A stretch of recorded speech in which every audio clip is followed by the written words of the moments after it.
I always like to start with a nesting plan. That's where I have everything drawn out, and that tells me how to cut the plywood the most efficiently. So the first one I'm going to cut is this, but you can see all this is laid out so that we should be able just to make our cuts, and everything will turn out nice with very minimal waste.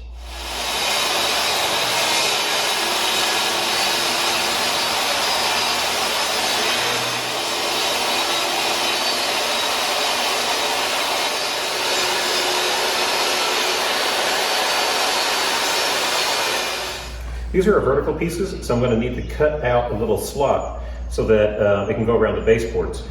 But this is the end piece, so remember, only cut out the slot for the baseboard on one of them, and then the other 5 are going to cut out the slot for the baseboard and for the little nailer board, which will go right here and go through it.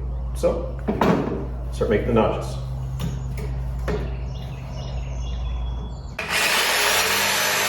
Okay, we have all our pieces cut, so let's get to assembly.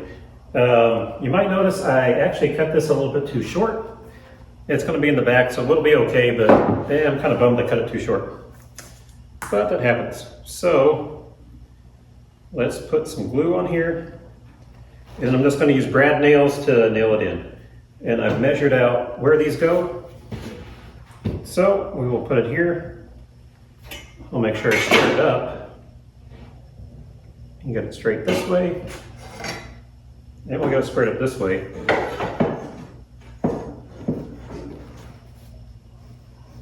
And one more.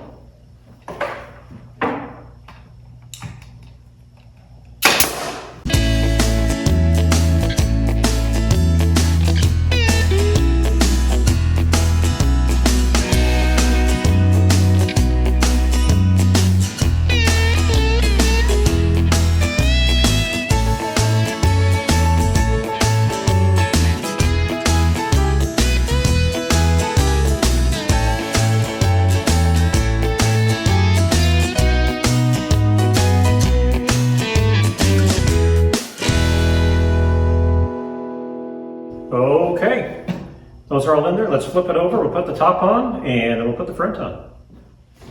And now, just for ease, I want to give myself a line that I know where to nail on. So a square will help with that.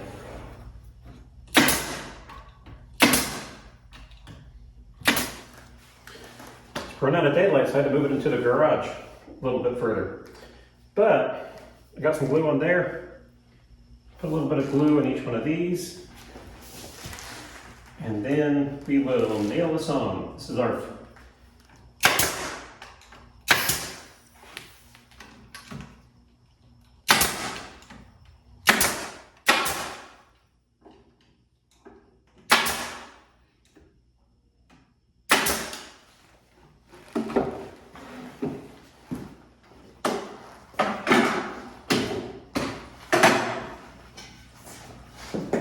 and I have one other little piece I'll put right here. And what that's going to do is just going to kind of stiffen up this back corner, give us something to attach to.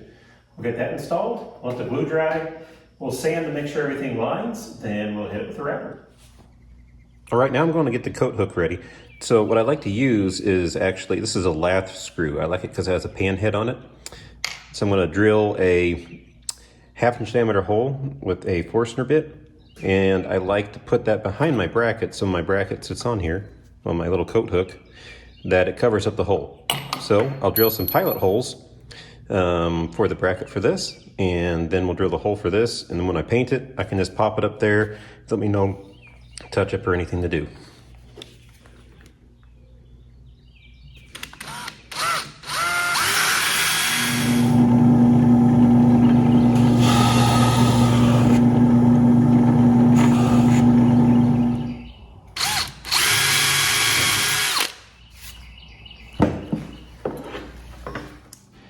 Okay, well, this is all painted and I have my screws started, so now it's just time to install it.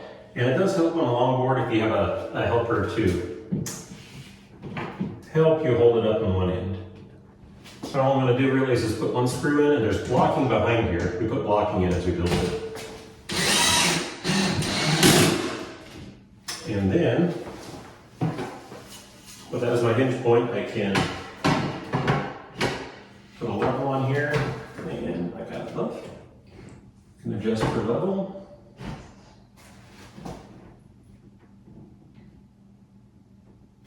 Right there, and put in the right screws.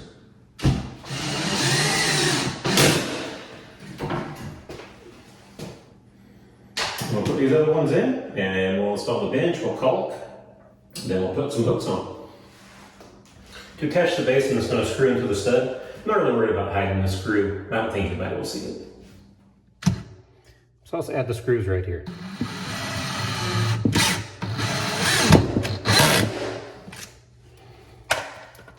And the little nick I made, I can just touch that up.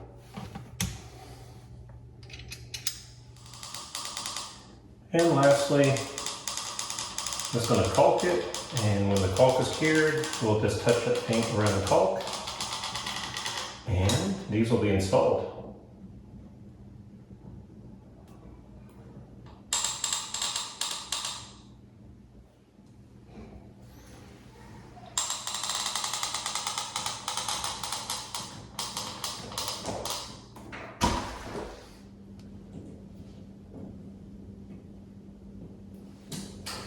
Okay, and that's all done.